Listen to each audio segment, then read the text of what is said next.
Halo pemirsa, jumpa lagi. Berbahagia saya Argo Pratomonugro hadir ke ruang handphone dan smart televisi Anda. Kali ini saya sengaja menjumpai sahabat lama, seorang maestro seni rupa, sekaligus beliau ini seorang kurator dan juga tentu saja pasti juga pebisnis seni juga ya. Saya mengenal beliau ini sudah puluhan tahun, bahkan sejak mudanya beliau ini pernah juga saya tayangkan di televisi waktu itu di RBTV, Kompas TV. Selamat berjumpa Mas Heri Kris. Selamat berjumpa lagi yang kesekian kali Mas Argo Pratomo. Sehat-sehat ya Mas ya? Alhamdulillahirabbil alamin. Di suasana lebaran ini saya ingin berbincang dengan Anda yang berkaitan dengan dunia artisan Mas. Meskipun bagi kita berdua ini bukan sesuatu yang baru, bahkan kita dulu pernah juga mengelaborasi isu ini sampai viral dan menggelisahkan banyak orang itu. Dulu dalam kasus rubuh-rubuh gedang ya. Kali ini saya ingin berbicara dengan Anda secara normatif saja yang berkaitan dengan dunia artisan ini. Karena saya terus terang belakangan saya kemarin diskusi dengan maestro teman kita juga Indra Buana, beliau mengungkapkan bahwa artisan itu harus lebih dihargai. Jangan seperti di zaman kontemporer kemarin ini. Saya ingin bertanya kepada Anda, menurut Anda seperti apa ini Mas, dunia artisan kita ini? Sebelumnya terima kasih Mas Argo sudah mengunjungi rumah saya. Lagi bangun tidur udah ketok-ketok pintu.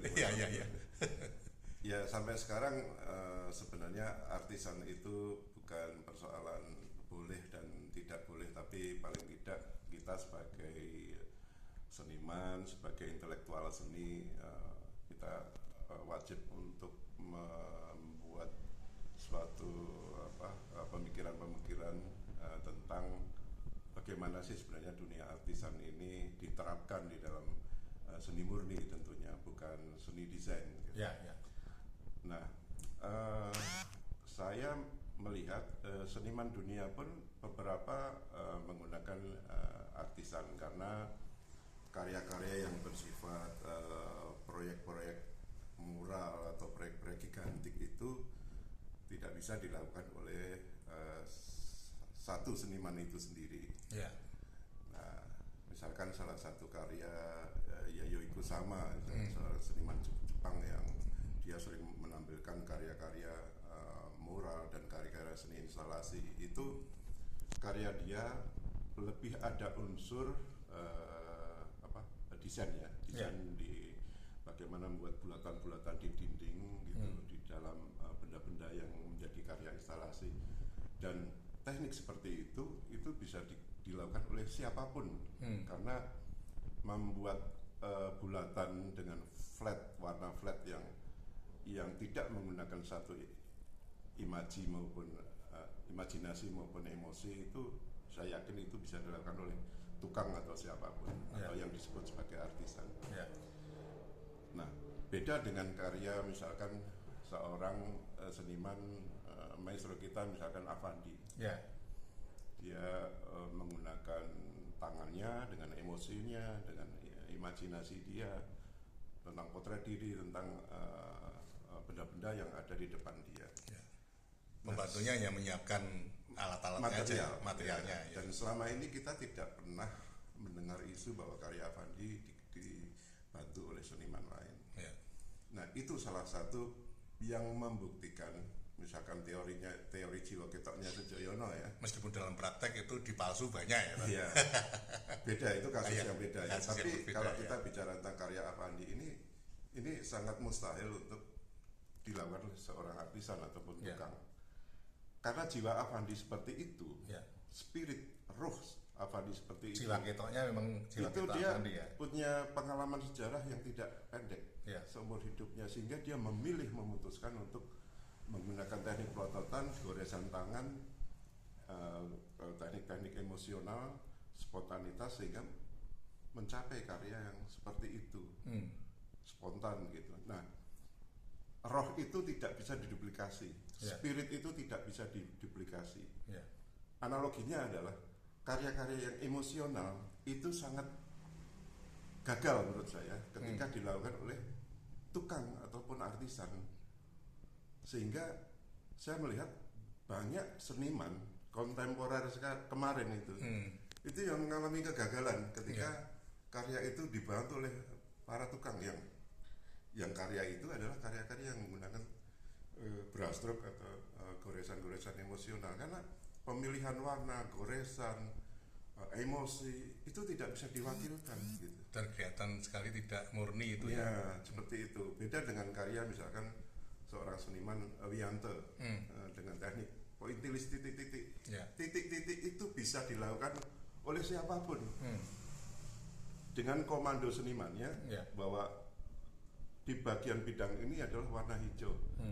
Orang pembantu atau artisan itu tinggal melakukan apa yang seniman itu perintah. Itu masih memiliki analogi yang sehat untuk sebuah karya seni murni.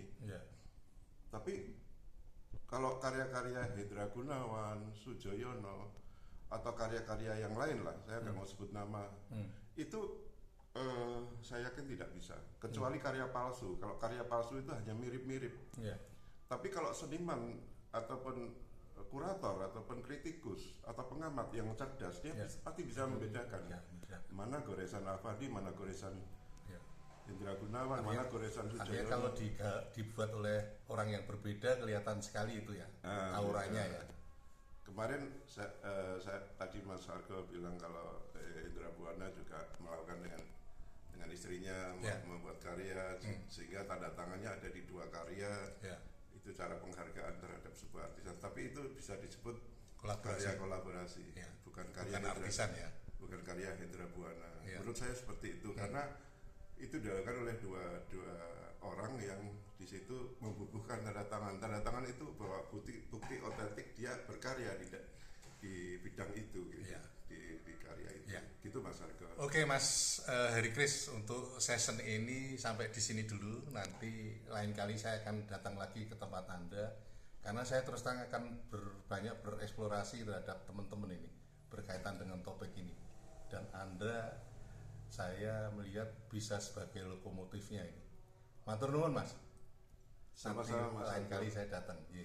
Sama-sama. Salam seni rupa. Oke. Nah pemirsa, akhirnya saya Argo Pratomo Nugroho undur diri dari ruang handphone dan smart televisi Anda. Argo Pratomo Nugroho terus beritakan, Anda yang bijaksanakan. Sampai jumpa.